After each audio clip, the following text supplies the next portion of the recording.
काल ने उत्तर दिया, कृष्ण और मैं एक ही ज्योति के दो छोर हैं। जब वह मनुष्य के रूप में आते हैं तो मैं काल बनकर उनके पीछे चलता हूँ। जब वह धर्म की स्थापना करते हैं तो मैं अधर्म का अंत करता हूँ। जब तू मरा तो अर्जुन का बाण चला, पर उसकी दिशा मैंने तय की। कर्ण की आंखों में विस्मय था।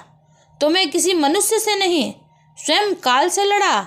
हाँ कर्ण, कुरुक्षेत्र का युद्ध मनुष्यों के बीच नहीं था, वह काल और कर्म के बीच था। हर योद्धा अपने भीतर से लड़ रहा था। भीष्म पितामह अपने वचन से, अर्जुन अपने मोह से और तू अपने दान से पराजित हुआ। कर्ण ने प्रश्न किया, पर यदि सब कुछ तेरे नियंत्रण में था तो मनुष्य के कर्म का क्या अर्थ रह गया? काल ने कहा, मनुष्य के कर्म ही मेरा आकार बनाते हैं। मैं वही करता हूँ जो तुम सब कुछ सोचते हो। कुरुक्षेत्र युद्ध मानवता का सामूहिक निर्णय था, इसलिए मैं वहां आया। कृष्ण ने बस वह बोला जो युग को सुनना था। कर्ण मौन हो गया। तो क्या मैं भी तेरे खेल का मोहरा था? नहीं कर्ण, काल बोला, मोहरा वह होता है जो अपने अस्तित्व को नहीं समझता, पर तू तो वह था जिसने जन्म से मृत्यु तक दान दिया, देह का, धर्म का, यहाँ तक कि अपनी सच्चाई का भी। यही तुझे मोहरे से अमर बनाता है। काल ने अपनी उंगली से आकाश में एक अग्नि वलय बनाया। कर्ण, यदि तू सच्चा है तो इस अग्नि वलय से गुजर, यह तुझे तेरा वास्तविक स्वरूप दिखाएगा। कर्ण आगे बढ़ा। अग्नि उसे जलाती नहीं बल्कि भीतर से साफ करने लगी। हर कदम पर एक दृश्य दिखा।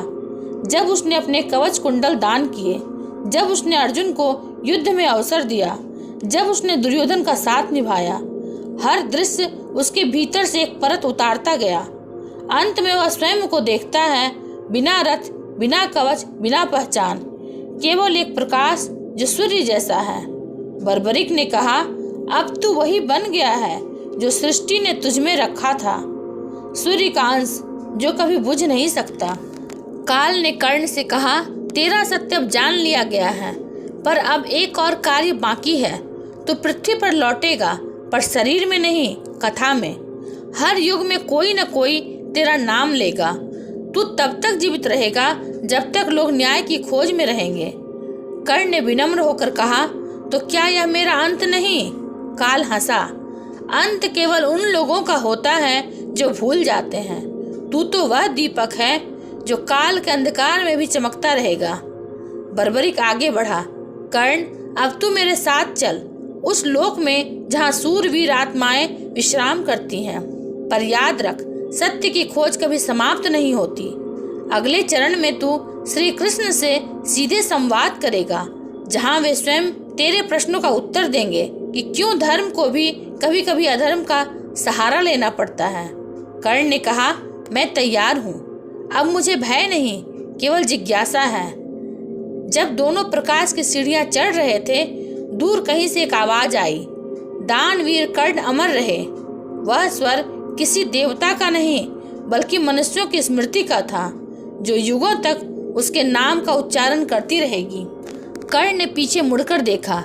नीचे कुरुक्षेत्र नहीं था, बस एक दीपक जल रहा था जो समय से भी परे था। प्रकाश की सीढ़ियां अब स्वर्ण आभा में बदल चुकी थी। बर्बरिक और कर्ण धीरे धीरे ऊपर जा रहे थे। हर पक्ष से एक नया आकाश खुलता, हर श्वास में एक नया युग जन्म लेता। अचानक एक सौम्य संगीत गूंजा, वीणा की ध्वनि, शंखनाद और पुष्पों की वर्षा। स्वर्ग लोक के द्वार पर नारद जी खड़े थे। उन्होंने मुस्कुराते हुए कहा, स्वागत है कर्ण, वह योद्धा जिसने अपने अस्त्रों से नहीं, अपने त्याग से अमरता पाई। कर्ण ने विनम्र होकर कहा, मैं अब केवल सत्य की खोज में आया हूँ। युद्ध समाप्त हुआ, पर मेरे प्रश्न अभी भी जीवित हैं। नारद जी बोले, तो चल, स्वयं गोविंद तेरी प्रतीक्षा कर रहे हैं। कर्ण और बर्बरिक एक शांत कमल सरोवर में पहुंचे। सरोवर का जल स्थिर था, पर उसमें पूरा ब्रह्मांड प्रतिबिंबित हो रहा था। कमल के बीचों बीच एक दिव्य आसन पर श्री कृष्ण विराजमान थे। माथे पर तेज, मुख पर करुणा और नेत्रों में वह गहराई जिसमें संपूर्ण सृष्टि समा जाए। कर्ण जैसे ही आगे बढ़ा, उसका हृदय कांप गया। उसने झुककर प्रणाम किया, हे मधुसूदन, मैं मृत्यु के पार आ गया हूँ, पर एक प्रश्न अब भी मेरे भीतर जल रहा है। क्यों मेरे साथ छल हुआ? क्यों तूने अर्जुन को वह सत्य नहीं बताया जो मुझे जानने का अधिकार था? कृष्ण ने शांत स्वर में कहा, कर्ण, तू केवल प्रश्न नहीं कर रहा, तू स्वयं उत्तर है। फिर भी सुन, आज मैं तेरे सभी संदेहों का समाधान करूंगा। श्री कृष्ण बोले, कुरुक्षेत्र में दो सेनाएं नहीं थी, दो सत्य थे। एक वह जो मनुष्य समझता है और एक वह जो समय जानता है। तू जिस सत्य के लिए लड़ा वह व्यक्तिगत था, पर तुझे जिस सत्य की रक्षा करनी थी वह सृष्टि का संतुलन था। कर्ण ने कहा, पर क्या संतुलन के लिए छल उचित था? श्री कृष्ण मुस्कुराए।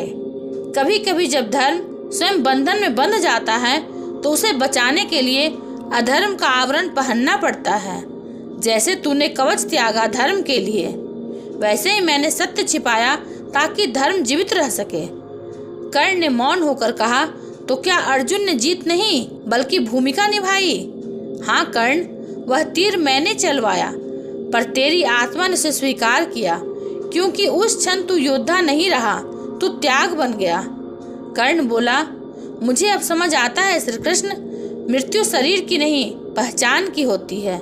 मैंने सूत पुत्र कहलाने पर लज्जा की, पर अब जानता हूँ सूत वही होता है जो सूत की तरह युगों को जोड़ता है। श्री कृष्ण ने हंसते हुए कहा, और तूने यही किया कर्ण। तूने सूर्य के तेज को मानव की पीड़ा से जोड़ा। तूने दान की परिभाषा बदली, क्योंकि तूने कभी किसी के दान को छोटा नहीं समझा, चाहे वह धन का हो या सम्मान। कर्ण ने कहा, फिर भी लोग मुझे कौरव पक्ष का योद्धा कहेंगे, पापी कहेंगे। श्री कृष्ण ने उत्तर दिया, नहीं कर्ण, जो मनुष्य अपने अंत तक धर्म के लिए जले वह किसी पक्ष का नहीं, युग का होता है। तू अधर्म में भी धर्म की लौ बनकर जिया, और यही कारण है कि तेरी कथा नष्ट नहीं होगी। बर्बरिक बोला, प्रभु, अब मैं समझ गया कि क्यों मुझे भी युद्ध देखने का वरदान मिला था, ताकि मैं इस सत्य का साक्षी बनूं कि कोई भी योद्धा वास्तव में नहीं मरता, वह बस अगले युग की चेतना में बदल जाता है। श्री कृष्ण बोले, सही कहा बर्बरिक, कर्ण आज भी जीवित है। जब भी कोई अन्याय के बीच भी सत्य पर अडिग रहता है, वहाँ कर्ण की आत्मा खड़ी होती है। वह याद दिलाती है कि धर्म केवल जीत का नाम नहीं बल्कि न्याय की जिद का नाम है। श्री कृष्ण ने अपने कर कमलों से प्रकाश की रेखा खींची। वह रेखा ब्रह्मांड में घूमी और पृथ्वी तक पहुंची। कर्ण, अब तू उन विरलों में से है जिन्हें श्रवण अमरता प्राप्त होती है। तेरी कथा जब भी कोई सुनेगा, उसके भीतर न्याय की अग्नि जाग उठेगी। तेरे शब्द, तेरे कर्म समय से परे गूंजेंगे। कर्ण की आंखों में आंसू थे, पर अब वे दुख के नहीं थे, वे उस आत्मसंतोष के आंसू थे जो केवल सत्य जानने के बाद आते हैं। उसने झुककर कहा, प्रभु, अब मेरा मोह समाप्त हो गया। मैंने जीवन भर युद्ध किया, पर आज पहली बार शांति मिली है। श्री कृष्ण ने कहा, यही तेरी विजय है कर्ण। युद्ध में अर्जुन जीता, पर इतिहास में कर्ण अमर हुआ। चारों ओर का प्रकाश बढ़ने लगा। कर्ण की आकृति अब आकाश में विलीन होने लगी, मानो सूर्य अपने घर लौट रहा हो। बर्बरिक ने कहा, अब कर्ण केवल नाम नहीं, वह युग की आत्मा है। श्री कृष्ण ने शांत स्वर में कहा, हर युग में जब कोई अन्याय के बावजूद सत्य का साथ देगा, जब कोई दान बिना स्वार्थ के करेगा, जब कोई अपने अपमान से ऊपर उठेगा, वहाँ कर्ण पुनः जन्म लेगा। और तभी आकाश में शंखनाद हुआ, दानवीर कर्ण अमर रहे। अगर आपको यह वीडियो अच्छा लगा हो तो इसे लाइक, शेयर और सब्सक्राइब अवश्य करेंगे। ये महाभारत सिर्फ युद्ध की नहीं, जीवन के ज्ञान की कहानी है। मिलेंगे अगले प्रसंग के साथ, तब तक के लिए धन्यवाद।